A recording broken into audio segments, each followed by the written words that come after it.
Up and about na si Asia's Limitless star Julian San Jose matapos ma-ospital noong Biyernes. Nakaramdam daw si Julie ng severe stomach pain at migraine attack, dahilan para hindi siya matuloy na mag-perform sa concert ni Asia songbird Regine Velasquez. Nakapag-rehearse na raw si Julian the day before the concert at looking forward na sana sa kanilang production number together ng kanyang ate Reg. Pero nangyari ang hindi inaasahan.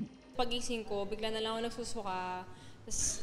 It went on for hours Tapos sabi ko, ayoko muna dalhin yung sarili ko sa ospital kasi baka mamaya mawawala naman or whatsoever ganyan. Pero like talaga nung dire-diretso na, hindi na talaga tumigil. Nagpa-hospital ako kasi tatakot din ako. Tsaka yung family ko natakot din sila.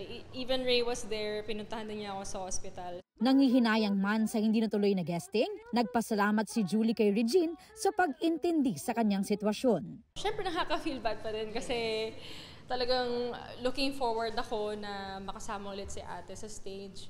Pagkatapos sumailalim sa ilang tests, ay na-discharge rin naman agad si Julie at may clearance na rin na magbalik trabaho.